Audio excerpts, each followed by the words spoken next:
ones that we're going to do today are on assumptions and strengthen and weaken. So I think the first two are assumptions. And then we have a strengthen question and a weaken question. So these are all kind of part of the same family of question. It's a pretty common one. And I would definitely start with the assumption ones because those kind of teach you the basics that you then use to solve the strengthen and weaken ones. So the main strategies that I would recommend in general for all critical reasoning questions is first to focus on the question itself. So even though it might be tempting to first read the actual prompt, it's actually better to start off with the question so that you know what you're dealing with. So like in this case, we know that we're dealing with assumptions. And you really want to think about what an assumption is. So with an assumption, it's something that absolutely needs to be true in order for the argument to hold. So that means that if you find information, or if the question were how can you contradict the argument, then you would have to find a way so that the assumption is not satisfied. So the idea is that it's something that must be true, and if it's not true, then the argument doesn't hold. So don't think of it as just something that strengthens the argument, because that's not specific enough. It's actually something that must be true.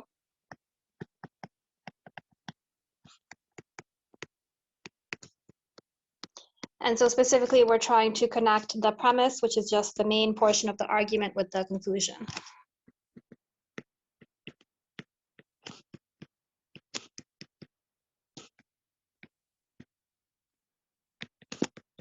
So you don't have to identify every single part of the argument necessarily, but you do want to at least figure out what the premise and the conclusion are.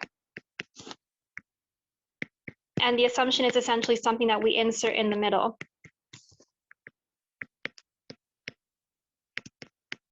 In order to make the conclusion at the end. So that's the first thing you want to do. You want to figure out if you're dealing with this kind of question or with the other kind of questions like inference and everything. But in this case, we're doing assumptions. And also for the strengthen or weaken questions, even though they're not directly asking you for the assumption, you still want to get an idea of what the assumption could be, because then you want to find a way to either strengthen or weaken the assumption. Also, the other thing that is really useful, not when you're just taking a practice test, but when you're studying afterwards, is to really analyze the answer choices, even after you figured out which one is the correct one. Because most of the time, I mean, the answers are obviously there to try to confuse you. So you want to figure out how they're trying to confuse you. Usually there's one that exactly contradicts what you're trying to accomplish. And then there's usually maybe two that are completely irrelevant to the argument. And then the other one, it just kind of depends. But the point is, it really helps to get an idea of why the wrong answers are actually wrong, not just to know that they're wrong, but exactly why. So before we actually look at the answer choices, so you really don't want to do that right away. You first want to analyze what we have in the prompt. So we know that we're trying to connect the premise to the conclusion. Usually at the beginning, they gave you some background information. Like in this case, we have that we have two methods available to Northern Power, so the company, and they are scrubbers and the cleaner burning fuel. And that's going to reduce harmful emissions from its plants. So first of all, they say that they are the two available methods, so we can assume that there are no other methods. So these are the only two methods.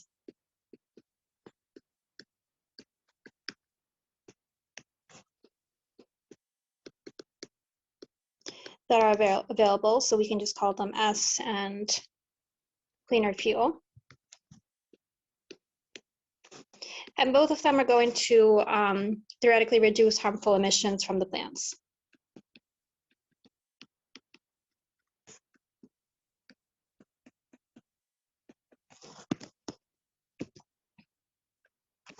So first of all, notice how we're not talking about pollution in general. We're just talking about the emissions. So most likely there's going to be some answer choices to try to kind of confuse you by talking about maybe pollution or damage to the environment in general, rather than just specifically the emissions from the plants. So that can be something to watch out for. Then here they tell us that scrubbers are more efficient, or not necessarily efficient, but more useful than the cleaner burning fuels.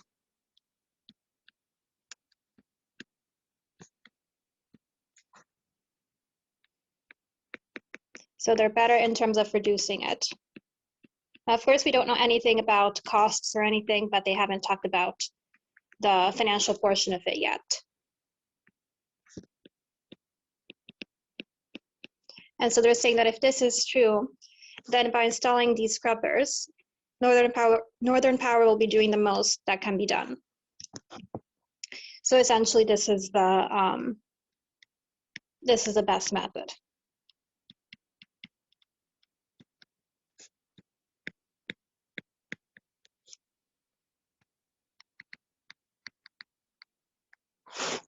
So again, before you even look at the answers, because they really do put them there to try to confuse you and make you waste time, even though it might seem counterintuitive, you want to try to come up with really anything that you might think might be relevant to the argument.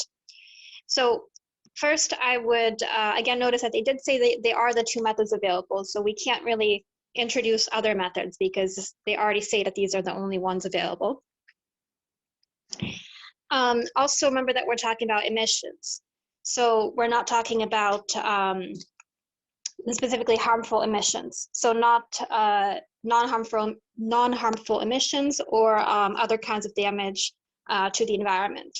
And also notice how they haven't talked about the financial aspect of it or anything. So things that might be irrelevant that we're probably going to find in the answer choices are things related to cost, and maybe non-harmful emissions, which this argument is just not about.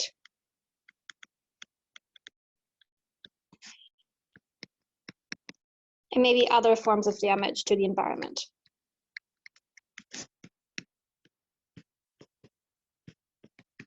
So I would try to quickly think about these things to get an idea of what to watch out for. So either things that are relevant to the argument or also irrelevant, so that if you spot them, you can easily eliminate them. Then if we now try to think about things that are relevant to the argument, we're trying to make this conclusion over here. So if they already tell us that scrubbers are better in terms of reducing emissions, and we have to be able to conclude that it's the best option. So basically, there should be no other better options than installing scrubbers. So there's not many options here, because if you know that these are the only two methods and you already tell us that scrubbers are better, then clearly if you pick one, if you have to pick only one of these options, then scrubbers is going to be the best one. So it's kind of hard to change that argument. So personally, I might not think of anything right away in terms of the assumptions, but the point is that we want to make sure that we can guarantee that this is going to be the best method. So we want to find a statement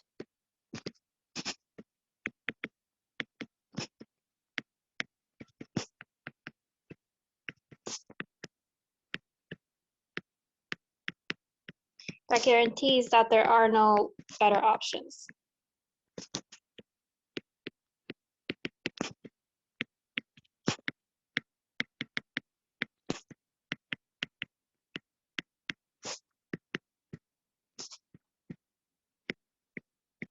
So this is what we're looking for. So now we can go through the answer choices. And especially when you're doing critical reasoning, you really want to go by process of elimination. So if you see an answer choice that might be relevant, but you're not really sure if it's going to be the best one, you can just leave it there and go on to the next one. So try to first eliminate the ones that are definitely wrong, and then go from there. So the first one says that switching to cleaner burning fuel will not be more expensive than installing scrubbers. So we briefly talked about this before, about the cost. So remember that the argument is not saying that they're the most cost-effective method. They're just saying that they're the best method. So basically the argument only focuses on the environmental aspect of it. It doesn't actually focus on the cost at all.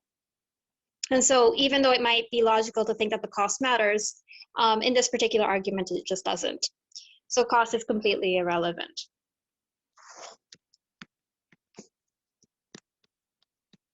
So of course, in a different kind of argument, that could be the right answer if they had talked about cost. Then for the next one, they say that they can choose between different kinds of scrubbers, some of which are more effective than others.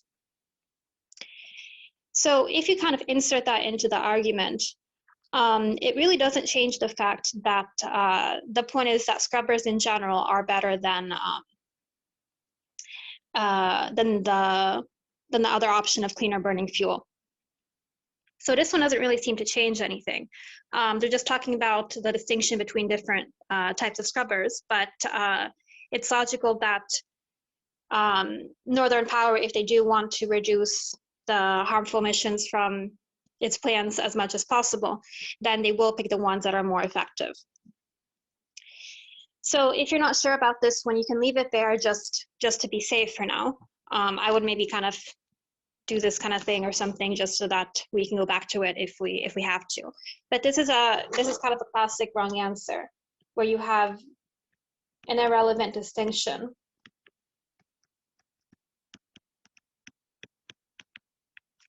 In this case, between the different types of scrubbers.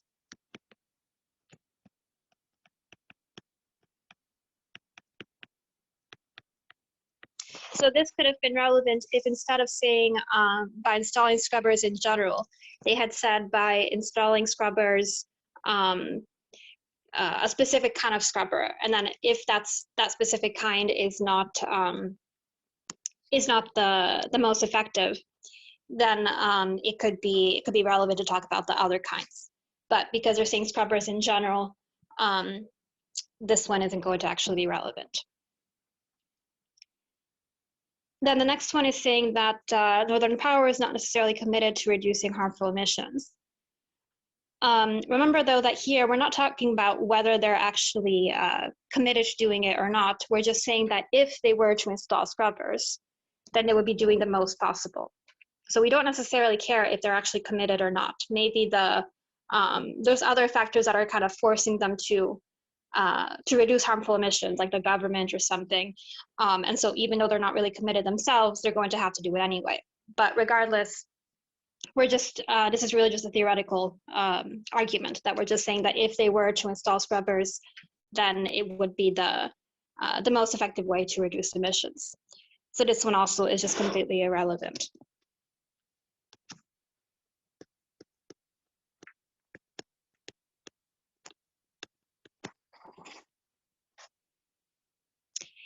Then D says that harmful emissions cannot be reduced more by using both methods together than by scrubbers alone. So scrubbers alone was the option that we're considering now, because we said that that was better than cleaner burning fuel. Now they're saying that we can't reduce the emissions even more by using the scrubbers together with the cleaner burning fuel. So if we contradict that for a second, so if we said that they can be reduced more by using the methods together, then that would actually completely make the argument fall apart. Because then by using only scrubbers, Northern Power would not be doing the most, because it could be doing more if it were to also use cleaner burning fuel. So this one is actually perfect because you can see that if you negate it, then it's going to make the argument completely fall apart. And that's what an assumption is. It's something that you need to be true. And if you were to negate it, then everything would just completely fall apart. Either way, though, I would double check E as well. So here they're talking about the activities. Okay, the other types of activities from Northern Power. And this is also what we talked about before, that we're talking about specifically harmful emissions from its plants. We don't actually care about other kinds of emissions or other kinds of damage to the environment. So remember that the argument again is about the plants themselves, not about the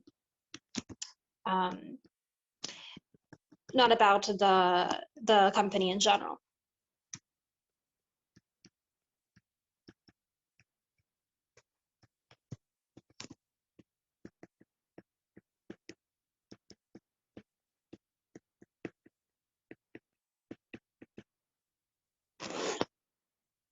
So in the end, we're just left with D. As I said, B, you could maybe kind of leave it at the beginning if you're not sure if that's relevant. But in the end, we can see that D is clearly going to be the right one.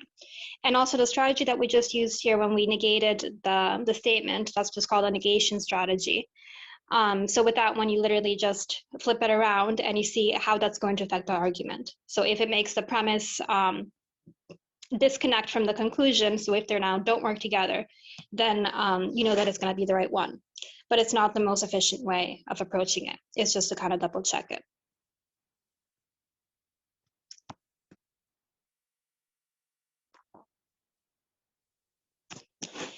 So generally, I would really recommend not looking at the answers unless you absolutely have to. So first try to get an idea of what to expect in the answer choices, whether that's the wrong answer choices or the right answer choices. Either way, that'll help you go through it more quickly. And if you really don't know where to start, then you could maybe take a quick look at the answer choices just to get an idea of what they're talking about. So for example, here they're talking about the expense. Here they're talking about whether it's committed. And before actually looking at the full statements, you can just get an idea of whether those things are going to be relevant or irrelevant. But otherwise, it's better to first ignore the answer choices until you actually have an idea of what you're looking for. Okay, so if you guys have any questions, as I said, feel free to unmute yourself and ask. If not, now we can do another assumption one, and then we can do the strengthen and the weaken ones.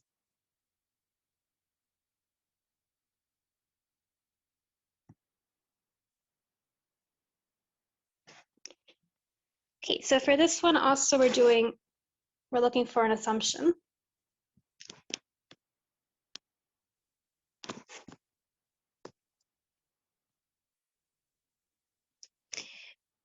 And we're saying that at current levels, landfills will soon be overflowing.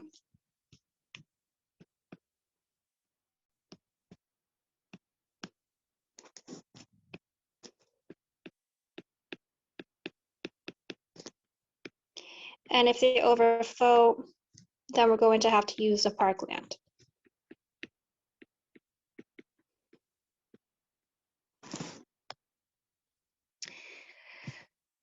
So by charging a fee for each pound of trash,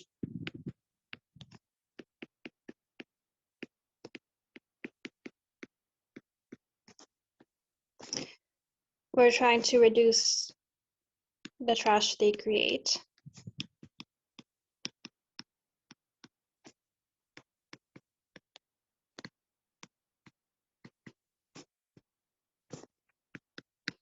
And so we'll be able to protect the parkland.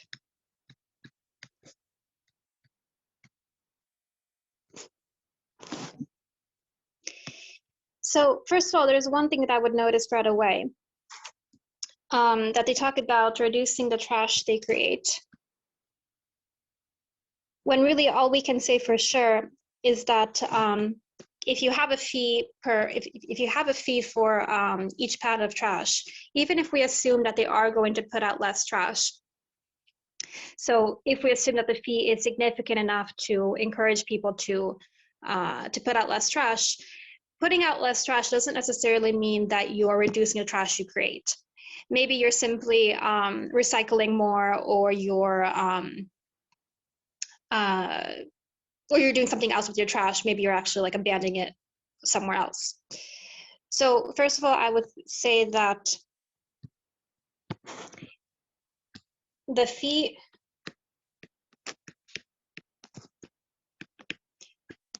might not be significant enough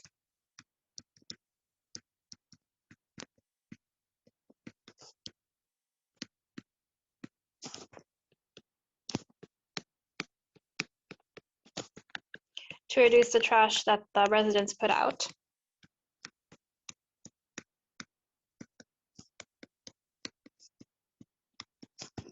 And even if it is,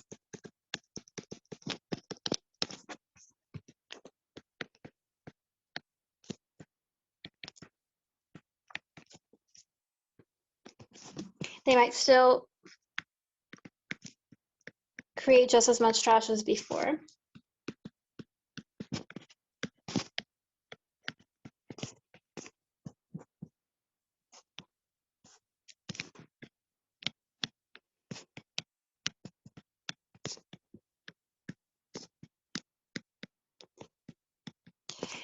But maybe recycle it or abandon it somewhere else.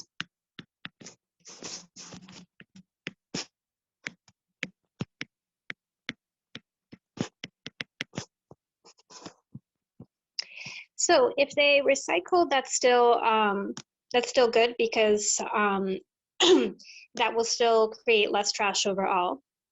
So less trash that's going into the landfills. So if they recycle, that's perfectly fine.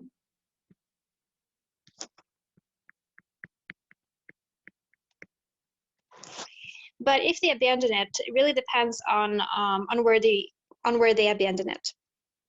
So if they abandon it in another county, then it does become the other county's problem. So technically, that would be okay for the argument. But if they abandon it somewhere in their own county, then that's going to end up creating the same problem as before. So this is the part that you want to focus on, the one that actually is relevant for the argument.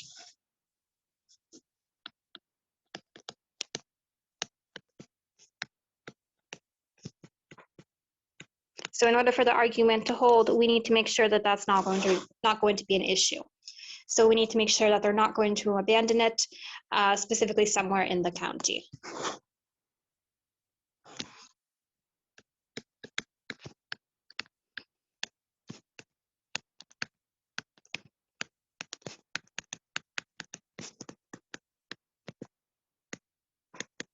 And it's definitely good to think about the recycling option. But notice how in the end, if they recycle, that's perfectly fine. They're still creating less trash that's going to the landfills.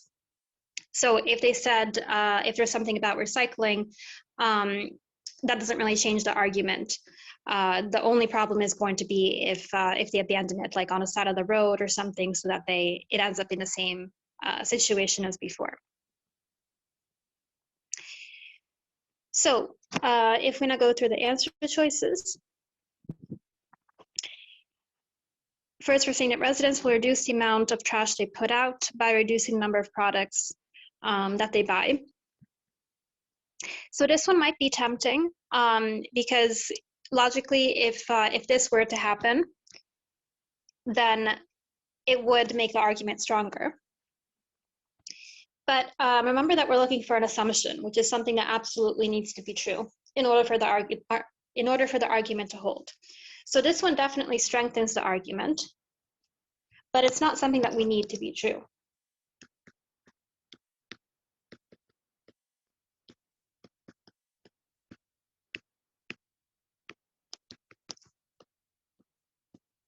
So you can look at it this way again with the negation strategy. If we were to negate this, so if we say residents will not reduce the amount of trash by reducing the number of products, they could still reduce the amount of trash by keeping the number of products that they buy the same.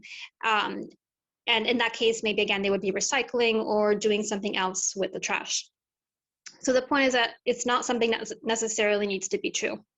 So it would strengthen the argument, but it's just not necessary for the argument to hold.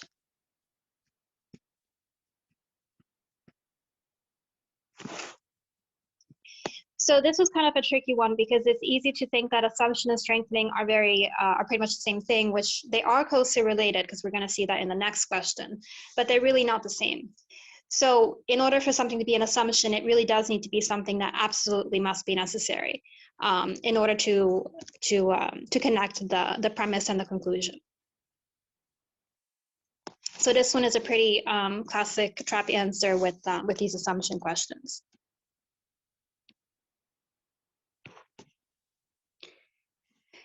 Then we're seeing that the collection fee will not significantly affect the purchasing power, even if their households do not reduce the amount of trash they put out.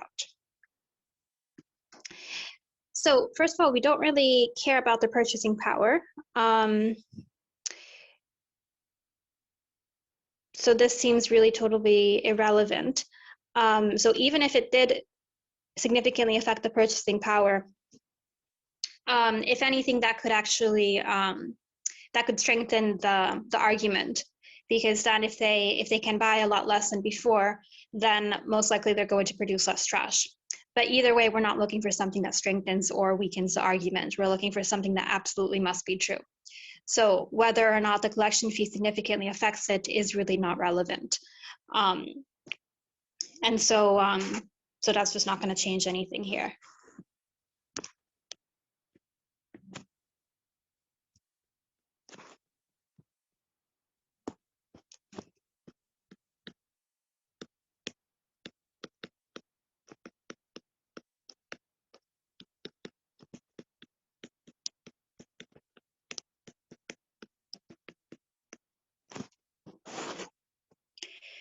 Then the collection fee will not induce residents to dump their trash in the parklands illegally. So this is closely related to what we said before, that they could abandon their trash somewhere else. And if they abandon it in the parklands, then that's going to end up causing the same kind of problem that we were trying to prevent. So that would definitely be an issue. So by saying that the collection fee will not induce it, then we can guarantee that that's not going to be a problem. So this one is actually exactly what we're looking for. Keep in mind that if they had said something like, actually like E, that landfills outside the county's borders could be used as dumping sites, this one also might be tempting, but remember that we simply don't care about the rest of the country. We just care about our specific county. So if they dump it outside our county, we're not focusing on that problem. So technically, that wouldn't be relevant. So this is kind of another trap answer.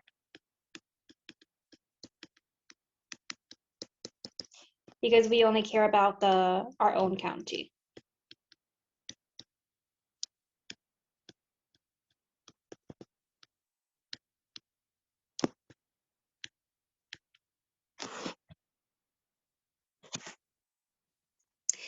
And then D, the beauty of county parkland is an important issue. So this is similar to the one that we saw before, where they talked about Northern Power is not necessarily committed. So whether they're committed or not, or whether they think it's an issue or not, is really totally irrelevant.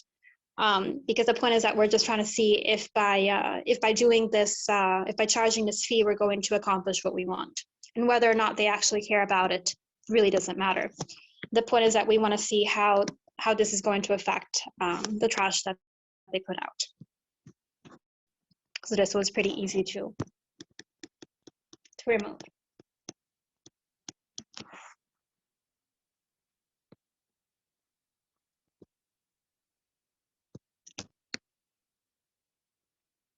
So notice how if you hadn't gone through the procedure that we went through with trying to figure out what we're trying to connect in terms of the premise and the conclusion, it's very easy to kind of get lost when you're looking at these answer choices, because they're all somehow related to to the concept of trash and landfills and everything. While if you really have an idea of what you're looking for, it actually makes it much quicker to go through all the answer choices.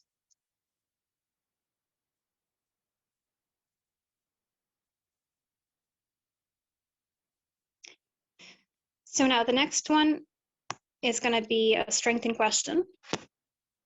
So the difference is that we're not looking for something that absolutely must be true in order for the argument to hold. We just need something that if it were true, it would make the argument a bit stronger than before. So as we saw with this one here, the first one is actually a strengthened answer choice, because it wasn't something that we needed, but if we did have it, then the argument would just be more effective than before. So these are still kind of part of the same family, because either way you want to get an idea of what the assumption is, and then find a way to make it more likely that that assumption is actually valid.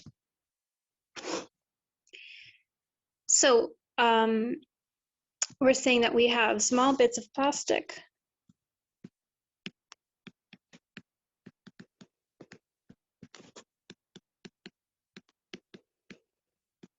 and then a degradable bonding agent.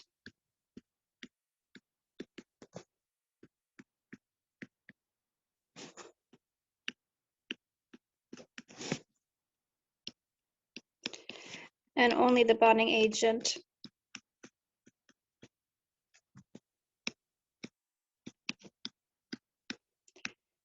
degrades, so no less plastic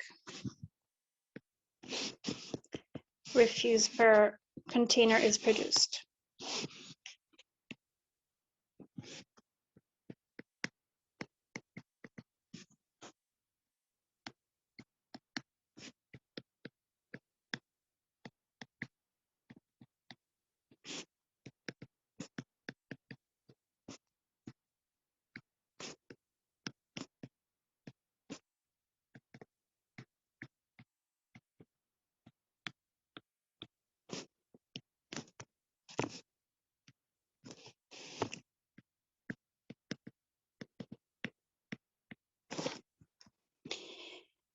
So let's see, first of all, we're talking about two kinds of plastic beverage containers.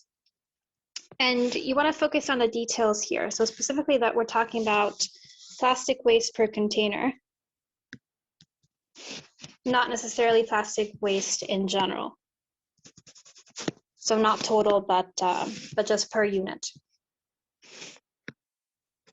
So the reason that that could be relevant is because there might be an answer choice that they put there to try to confuse you, or maybe they talk about plastic waste overall rather than per container.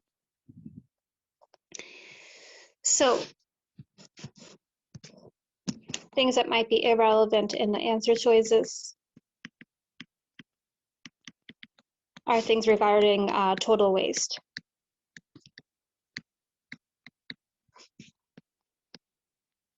Because we care about waste per container.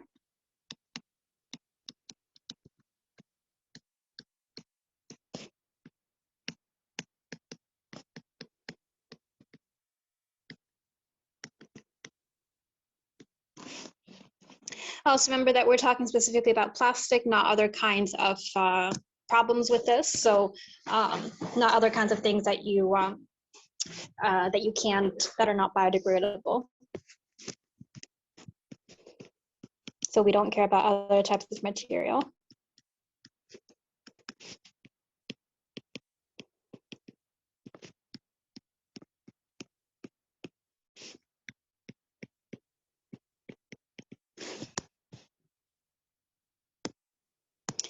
And so if we are trying to strengthen this, then we want to find a way to make this connection here stronger.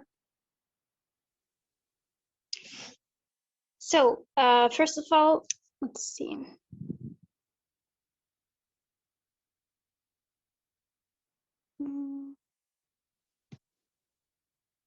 They are telling us that the bonding agent completely degrades, and the other one, the other kind of container that is non-biodegradable. That one does not have a degradable bonding agent. So that's the only difference between them. So that's probably what we want to focus on.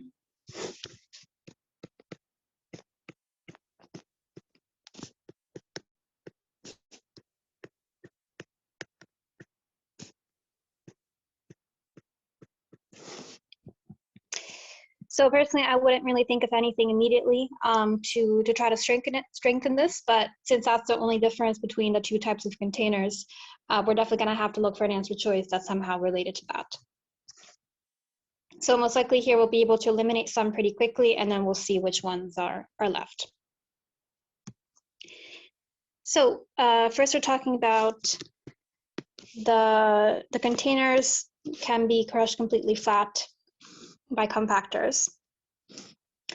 So whether or not they're crushed completely flat, we're really not talking about the actual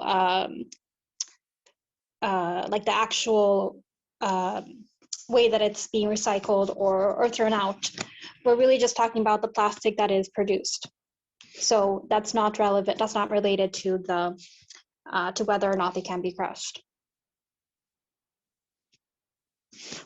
So this one just doesn't matter at all. Then the next one is saying that the biodegradable ones are made with more plastic than comparable non-biodegradable ones in order to compensate for the weakening effect of the bonding agents. So this is related to the bonding agents.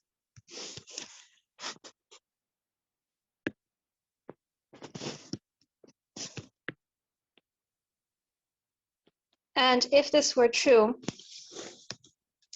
then we would have more plastic, which would support what we're trying to say here, that no less plastic waste. Also here I accidentally wrote is the same, but it can also be more.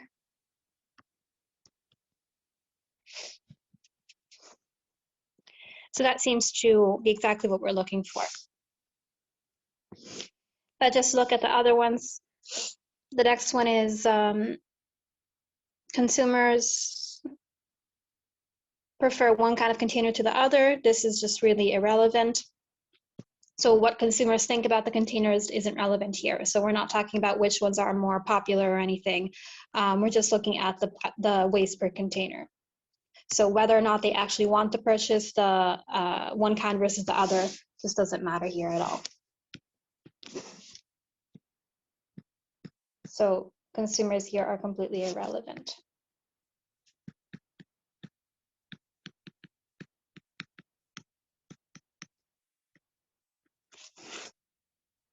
So even if they had said something like consumers will not want to purchase the biodegradable ones, or they will want to purchase them, either way, that just doesn't matter at all because it's simply not what we're talking about. And then for this one, we have the manufacturing process results in less plastic waste than the one for non-biodegradable plastic beverage containers. So now we have less plastic waste.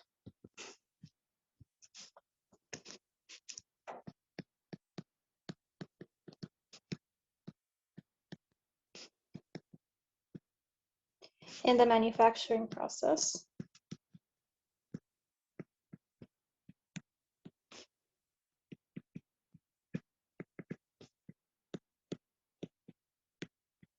For the biodegradable ones. So this is actually the exact opposite of what we need because we were trying to strengthen the argument.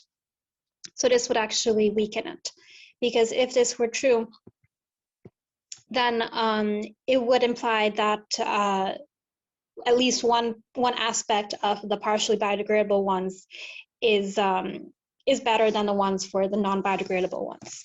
And so then it would actually completely contradict what we're trying to do. So this is going to be a weaken.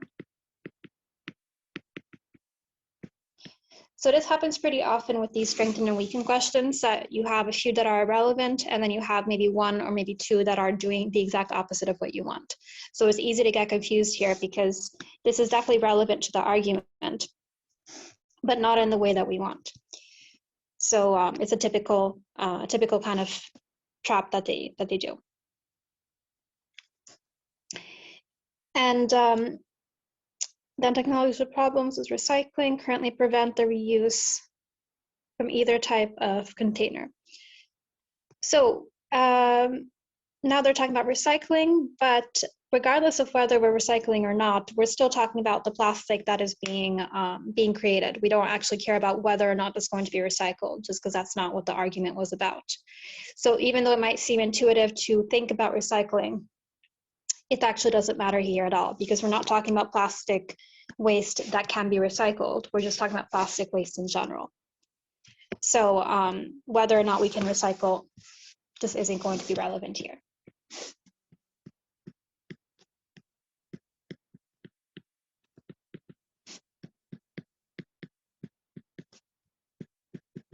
So of course, if the argument had been different, if we had been talking about being able to recycle somehow, then that could be useful to know. But in this case, recycling is just not going to matter.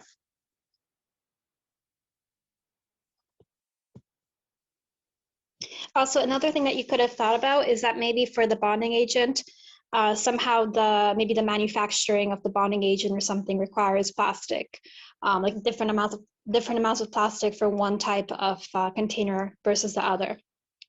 So either way, the right answer here is going to have to be related somehow to the bonding agent, because that's literally the only difference between the two containers. Also, make sure that you're careful to not think about the different types of plastic that exist, because again, we're not talking about the type of plastic and maybe like how easy it is to recycle it or anything like that. We just care about the actual amount of plastic. So types of plastic also would be irrelevant.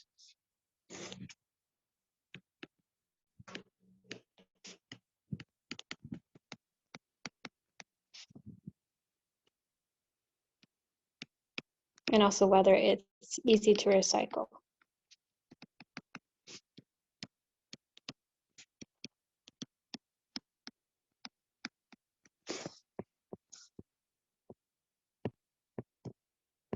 So ideally with these ones, you'll kind of have an idea off the top of your head of what can strengthen it, but even something that does not change the argument is useful to think about, because then you can just eliminate the answer choices. So this one in particular, I think, was more difficult to come up with something that strengthens it, but at least if you eliminate the other ones, then you should only be left with that one answer choice anyway. And now the last one is going to be a weekend question. So, you know, same kind of thing, but the other way around. So here we have that red blood cells in which the malarial fever parasite resides are eliminated after 120 days.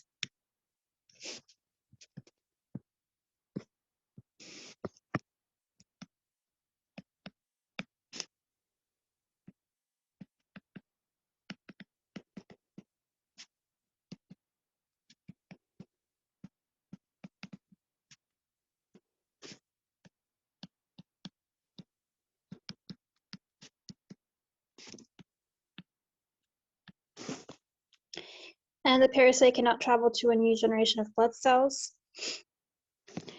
So a fever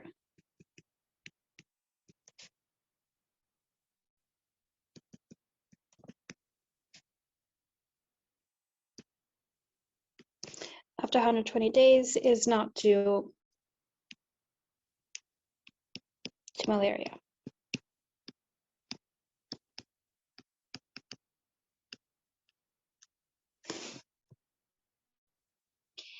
So here, if we're trying to weaken it,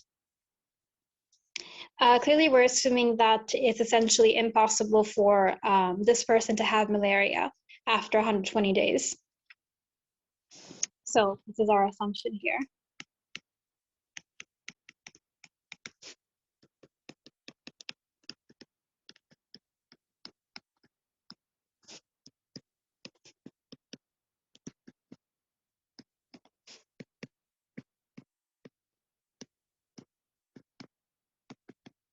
And so if we're trying to weaken this, we just need to find at least one situation in which what they told us could still be valid, but the person still somehow has malaria. So clearly they told us that the red blood cells are now completely eliminated, and they also could not travel to a new generation of red blood cells. So we needed to come up with a scenario in which malaria is still essentially in your body, just not in the red blood cells. So in order to weaken it,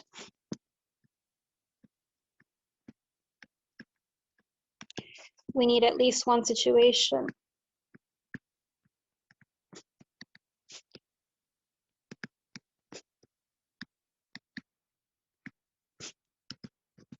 in which malaria is still inside the body.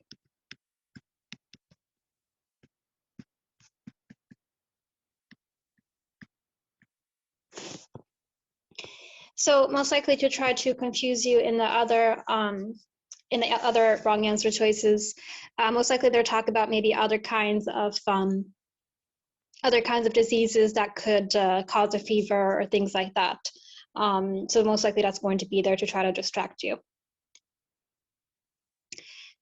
So if we look at the first one, we're saying that the fever caused by the malarial parasite may resemble the fever caused by flu viruses.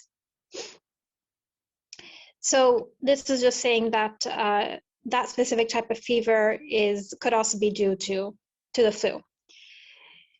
So if anything, that would actually strengthen, or wait, sorry. Yeah, if anything, that would actually strengthen the argument, because we would be saying that there is another explanation other than malaria. But also besides that, though, I wouldn't pick this anyway, even for a strengthened question, because we're talking about any fever, not specifically any fever that resembles malaria. So we could say that this slightly strengthens,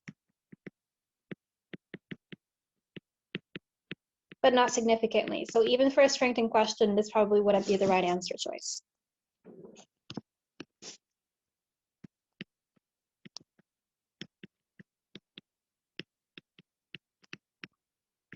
And that's just because here we were talking about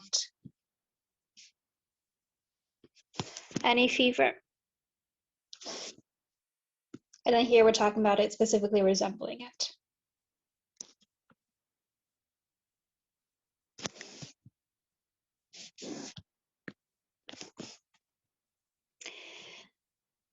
Then we have a mosquito has been eradicated in many parts of the world. So this isn't really useful in any way. It's just saying that malaria is essentially you're unlikely to get malaria in many parts of the world. But whether or not that's true or not, so whether or not it's been eradicated, we're already saying that the person has moved to a malaria-free region. So technically, we've already moved to a place where it's actually impossible to get malaria again. So this is just completely irrelevant.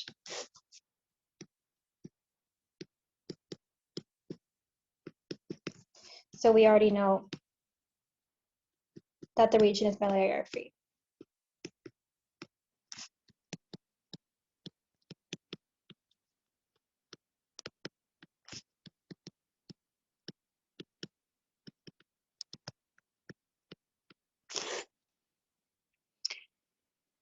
Then we have many malarial symptoms can reappear within 120 days after the medication is discontinued.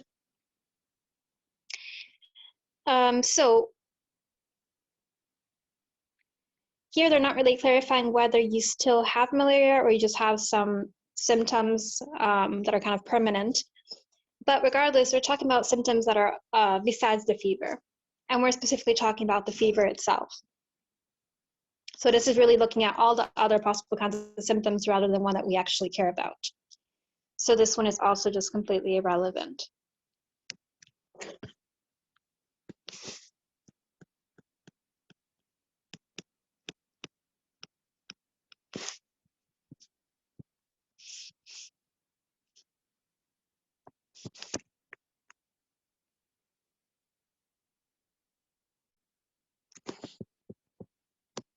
So if they had not included the other than the fever phrase, then that could definitely be weaken the conclusion. But because they're talking about everything else, then it's just not going to be relevant. Then here we're saying in some cases, the parasite that causes the fever travels to the cells of the spleen, which are not less frequently eliminated than red blood cells.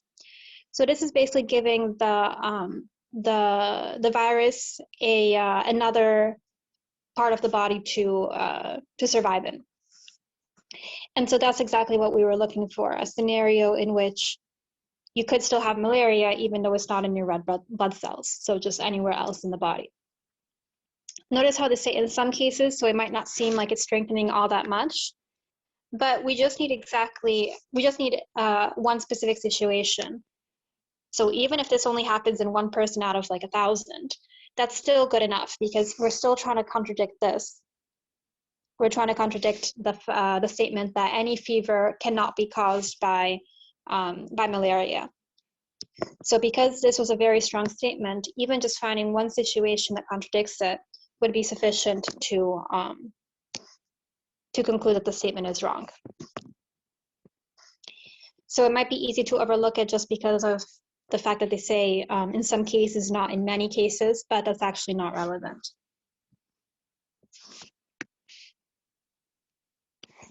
So even if they said in at least one case, then it would still be perfectly fine.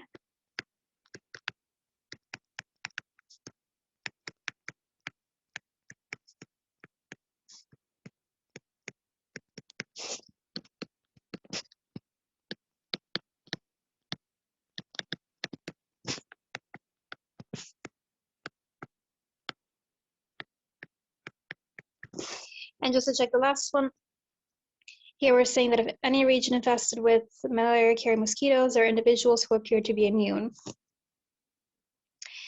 So this just doesn't seem to be relevant in any way. We're just talking about people who don't actually get malaria in the first place, but then they wouldn't have the fever, so that's just not going to be relevant for our argument.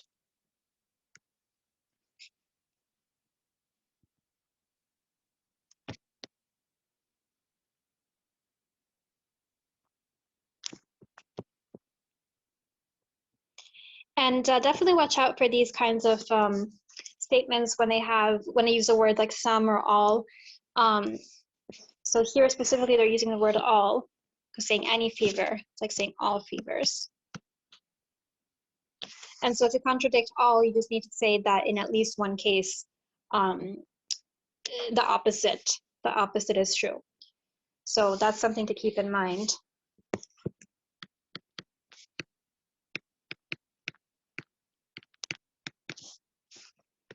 So to contradict an all statement,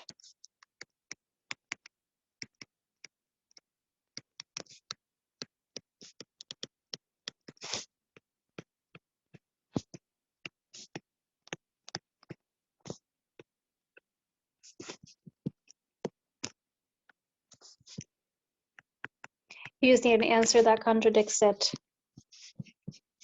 for at least one.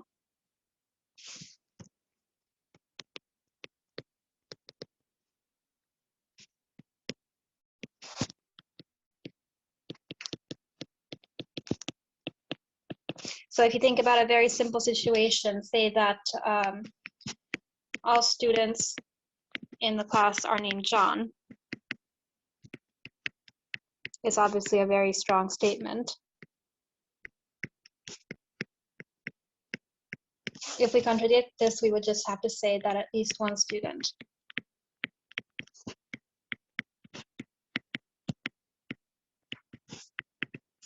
is not named John. So notice how we don't have to say that no students are named John. We just need at least one of them to not be.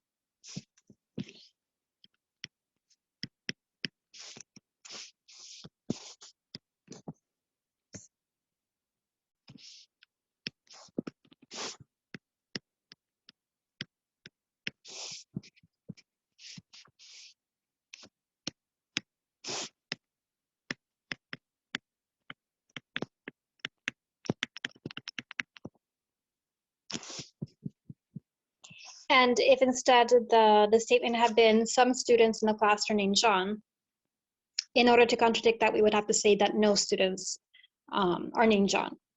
So this is kind of a classic situation that comes up. So basically the opposite of all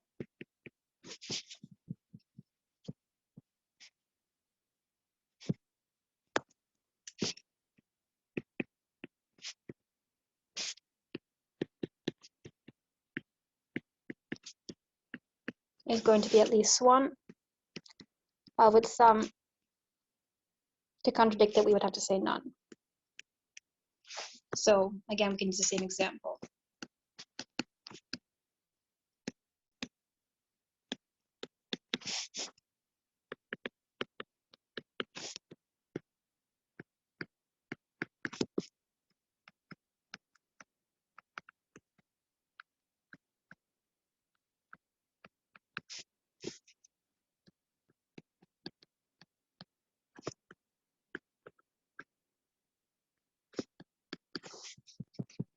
So definitely watch out for these words, because they tend to try to trick you with them.